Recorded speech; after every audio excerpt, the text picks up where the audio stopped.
Hey everyone, my name is Shelby and welcome to my channel Shelby Can Read, where I'm proving to the world that I do know how to read. Today I'm going to be doing my March wrap up. I again only read 4 books, which seems to be all I can handle in a month while I am also working a full-time job. Hopefully with some breaks and summer coming up, I do hope to be reading a little bit more because at this pace I won't reach my 50 books for the year, but I have not lost hope yet or anything. So those 4 books that I read were The Princess Bride by William Goldman, Love Theoretically by Hazelwood, Everyone Here Is Lying by Shari, Lapena, and then Dead to Her by Sarah Pinborough. So in today's video, I'm going to be doing a little summary of each and then just letting you know kind of my overall opinion, and then hopefully I'll do a couple of more specific videos to give more detail about some of those books. First up was The Princess Bride by William Goldberg. This is a classic tale. I grew up watching the movie. Loved it as a kid, loved it as a child. I honestly didn't even know it was a book until maybe like a year ago. So I decided to listen to that on audiobook. It was an abridged version, the one that I listened to. So I'm not exactly sure what all was cut out from the version that I listened to, and that might make a difference. I will say that the book matched the movie very well.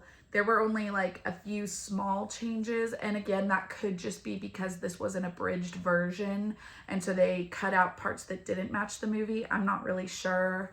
But if you're unfamiliar with this story, it is just a classic princess tale. It has giants, it has sword fighting, it has romance. It has everything you could want.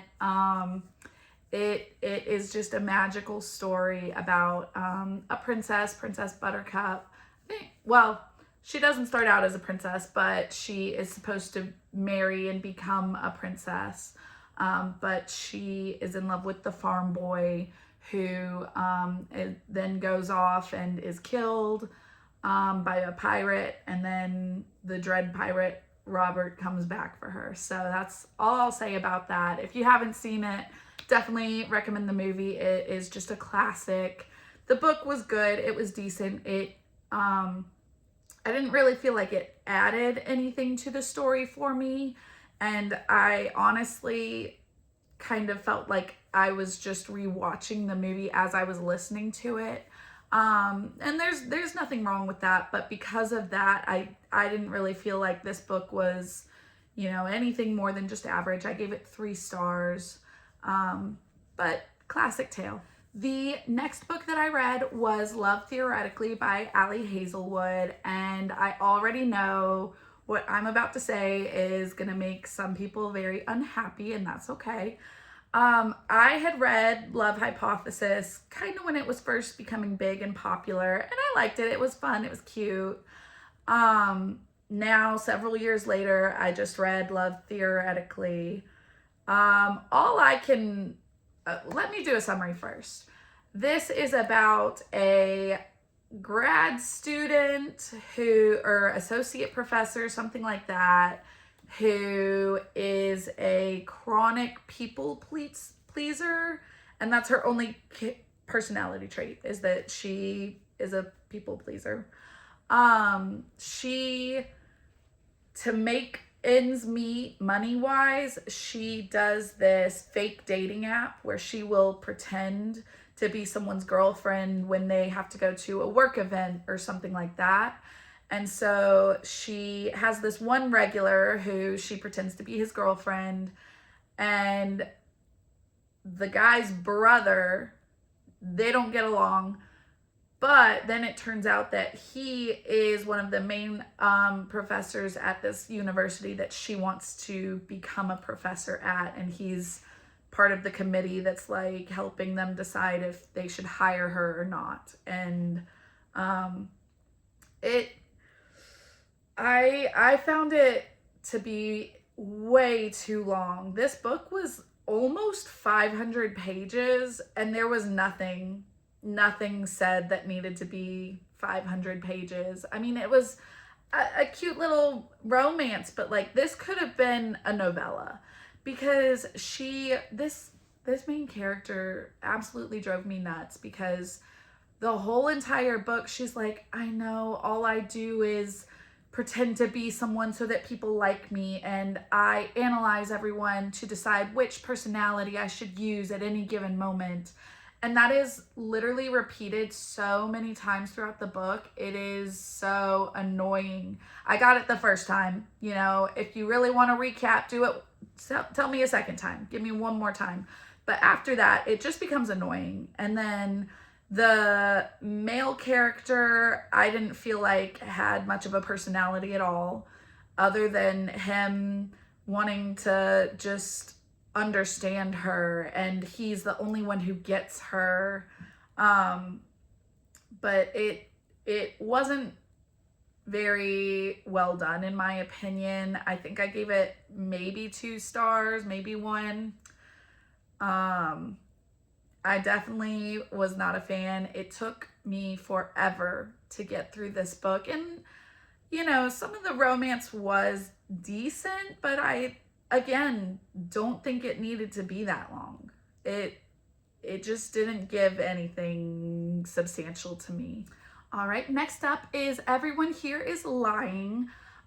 This book is about a family. The husband is having an affair. The mistress has her own husband and family. Well, it starts out, the very like first or second chapter is them meeting and then the mistress ending things. And so this father comes home. He's, you know, upset because the mistress is done with him. And his daughter is there, and you kind of get to know that the daughter is kind of a problem child. She just, I don't know, she's a little off. Something's off about her. But he comes home, he wants to be alone, and so they get into a fight. She's like 9. They get into a fight and he hits her. And then all you know after that is that she goes missing. The little girl goes missing. And so you spend the whole book trying to figure out where she is. Is she dead? Is she being, like, was she kidnapped? Who did it? And everything that they're finding, all of the clues are pointing to it's someone in this neighborhood. And there are different people who are accused, and everyone, just like the title says, everyone is kind of lying about certain things. Like the husband lies about where he was, which I'm like, dude, you're obviously going to get caught in that lie at some point. But anyway, lots of lying. And so I did really like that. You never really could pinpoint who it could be, because when I first started it, I had 2 obvious guesses, and I said, I think it's going to be them, one of them. But then the book addressed that. And so I was like, okay, well, if the book is talking about it being them, then clearly it's not going to be them. So it really did just keep me on my toes for most of the book. I wasn't really sure where it was going to go and who was the one who was going to, you know, be caught for it and everything. I thought it was well done. I thought it did have a lot of characters, just because you had 2 complete families. You had the police officers. You had other people in the neighborhood being brought in. So there were a lot of characters, but I think the author did a good job at making all of them their own person and unique, and they all added something to the story. There wasn't any time where you were like, well, why is this person even being brought up? So I did really like that. I liked that the little kid was written well. As someone who works with kids, I don't always enjoy reading an author who clearly has never been around children. To me, it just takes me completely out of the book. So I thought it was well written. I enjoyed it. It was a good pace. It was fast paced, but also everything was detailed enough that you weren't lost. So overall, I gave this one 4 stars. I liked it. I think by the end of it, I was a little like, okay, whatever. So that was why it wasn't the best I've ever read, but I did really enjoy it. I thought it was well written, and I think it's worth reading. Lastly, I have Dead to Her by Sarah Pinborough. I am still trying to work through all of Sarah Pinborough's work. She's an author that I do really like, and so I am trying to get through all of her books. So this was the next one that I got through. This one follows, oh, I'm blanking on the name again. It follows Marcy, I think, who is a younger girl. She's in her like 30s now, but when she first married her husband, there was a very big age difference. He has money, so she was considered like the young second wife, and he had originally cheated on his wife to be with her. And this takes place in Savannah, Georgia, and he's part of like this kind of group of like rich Southern white men, you know, old money type situations. And so one of their friends, I think his name was William, his wife dies. He goes to London for like a month so that he can grieve in his own special way, I guess. I don't really know. And he comes back with a new wife. And so they're all like, who is this girl? What are you doing? And he's older. He's like way older. And she's like, I want to say she was like 22. So crazy age gap. Everyone in the book is like, oh, she's clearly after him for his money. And she is, I mean, realistically. But in the book, Marcy is concerned because her husband is kind of interested in Keisha, and he's kind of like flirting in front of her, so she's suspecting that he's cheating. Then she's also becoming friends with Keisha and trying to find out kind of more about her and her backstory of like how all this happened and what her purpose is in all of this.